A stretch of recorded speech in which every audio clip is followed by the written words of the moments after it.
ఇప్పుడు ఒక ఆసక్తికరమైన చర్చ నడుస్తోంది. అదేంటంటే కాంగ్రెస్ ప్రభుత్వంలో మంత్రుల తీరులో వచ్చిన మార్పు. 2 ఏళ్ల క్రితం అధికారంలోకి వచ్చిన కాంగ్రెస్ ప్రభుత్వం ప్రారంభంలో కొంత గందరగోళం ఎదుర్కొందన్న ప్రచారం విస్తృతంగా జరిగింది. అందుకు ప్రధాన కారణం మంత్రులు, ముఖ్యమంత్రి మధ్య సమన్వయ లోపమేనని అప్పట్లో రాజకీయ వర్గాల్లో టాక్ వినిపించింది.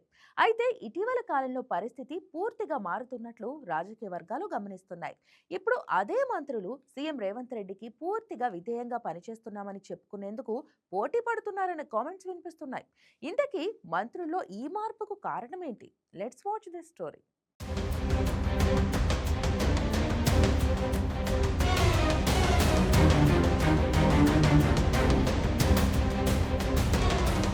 కాంగ్రెస్ ప్రభుత్వం ఏర్పడిన వెంటనే పలువురు సీనియర్ నేతలు మంత్రులుగా బాధ్యతలు చేపట్టారు. అయితే వారిలో కొందరు తాము సీఎం రేవంత్ రెడ్డి కన్నా సీనియర్లమనే భావనతో స్వతంత్రంగా వ్యవహరిస్తున్నట్లు అప్పట్లో విమర్శలు వచ్చాయి. దీంతో ప్రభుత్వ నిర్ణయాల్లో ఐక్యత లేకపోయింది. పరిపాలనలో ఒడిదుడుకులు వచ్చాయని ప్రచారం సాగింది. అంతేకాదు మంత్రులు సీఎం మాటను లెక్క చేయడం లేదని, రేవంత్ రెడ్డికి సరైన విలువ ఇవ్వటం లేదనే కథనాలు రాజకీయ వర్గాల్లో వినిపించాయి. కాంగ్రెస్ పార్టీ సంస్కృతిలో ఇలాంటి విభేదాలు సహజమే అన్న భావనతో పార్టీ కార్యకర్తలు కూడా అప్పట్లో సర్దుకుపోయినట్లు చెప్తున్నారు.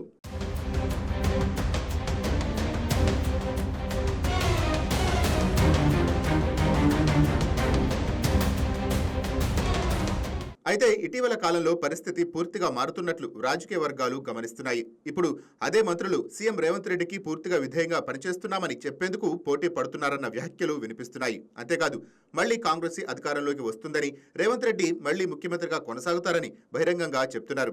ఇది మాటలకే పరిమితం కాదని, వారి ప్రవర్తనలో కూడా మార్పు కనిపిస్తోందని అంటున్నారు. ఈ మార్పునకు ఉదాహరణగా ఉప ముఖ్యమంత్రి బట్టి విక్రమార్క వ్యవహారాన్ని ప్రస్తావిస్తున్నారు. నైనికోల్ బ్లాక్ లీజ్ అంశంలో రాజకీయంగా ఆత్మరక్షణలో పడిన భట్టి విక్రమార్క ఇటీవల సీఎం రేవంత్ రెడ్డిపై ఈగవాలనివ్వనట్లుగా మాట్లాడుతున్నారని పార్టీ వర్గాల్లో ప్రచారం జరుగుతోంది. ఇది మంత్రులందరూ ఇప్పుడు సీఎం చుట్టూనే రాజకీయాలు చేస్తున్నారన్న సంకేతాలు విశ్లేషిస్తున్నారు.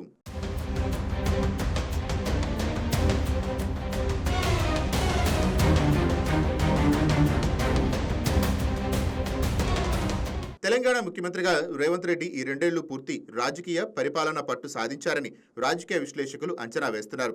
జెడ్పీటీసీగా రాజకీయ ప్రయాణం మొదలుపెట్టిన రేవంత్ రెడ్డి క్షేత్రస్థాయి రాజకీయాల్లో తలపండిన నేత. అయితే సీఎం అయ్యాక తొలినాళ్లలో పరిపాలనపై పూర్తి అవగాహన లేకపోవడం, కాంగ్రెస్ పార్టీలో తనకన్నా సీనియర్లు ఉన్నారని, వారికి గౌరవం ఇవ్వాలన్న ఉద్దేశంతో మంత్రులకు ఎక్కువగా స్వేచ్ఛ ఇచ్చారని చెప్తారు. ఈ స్వేచ్ఛను కొంతమంది సీనియర్ నేతలు తప్పుగా అర్థం చేసుకుని స్వతంత్రంగా వ్యవహరించారని, దాంతోనే సమస్యలు వచ్చాయని అంటున్నారు. ప్రభుత్వంలో స్వేచ్ఛగా వ్యవహరించిన కొందరు మంత్రులు తమ స్వీయ తప్పులతోనే రాజకీయంగా ఇరుక్కుపోయారని పార్టీ వర్గాల్లో వినిపిస్తున్న మాట. ఈ దశలోనే రేవంత్ రెడ్డి తన వ్యూహాన్ని పూర్తిగా మార్చారని అంటున్నారు. 2 ఏళ్ల పాటు ఎవరు ఎలా పనిచేస్తున్నారు, ఎవరు ఎక్కడ తప్పు చేస్తున్నారు, ఎవరి బలమేంటి అన్న దానిపై సీఎం పూర్తి అవగాహన తెచ్చుకున్నారని సమాచారం.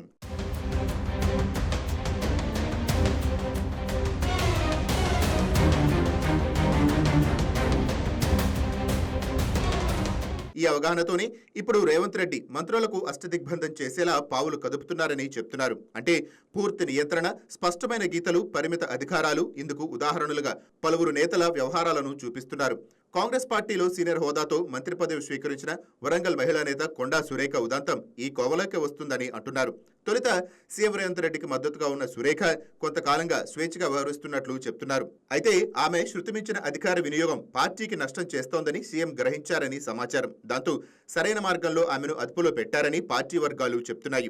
ఇదే సమయంలో వరంగల్ జిల్లాకు చెందిన ఒక ఎమ్మెల్యే మంత్రి పదవి ఇవ్వలేదని గతంలో సీఎం రేవంత్ రెడ్డిపై బహిరంగంగా విమర్శలు చేశారు. ఆ సమయంలో సీఎం తొలుత ఆ ఎమ్మెల్యేను పట్టించుకున్నట్లు వ్యవహరించినా తరువాత సరైన సమయంలో పావులు కదిపి ఆయన్ను దారికి తెచ్చారని రాజకీయ వర్గాలు చెప్తున్నాయి. ఇది రేవంత్ రెడ్డి రాజకీయ టైమింగ్ కు ఉదాహరణగా చెప్తున్నారు.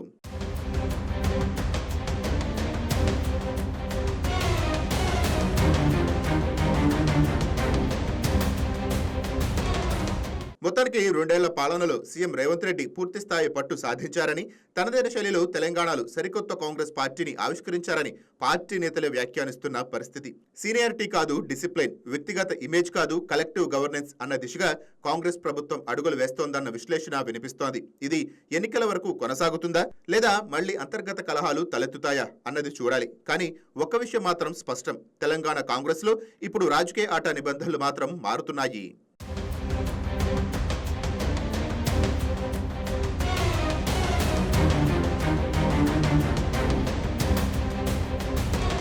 Please subscribe to YK TV Network. Please subscribe to YK TV. Please watch YK News. Don't forget to subscribe YK News channel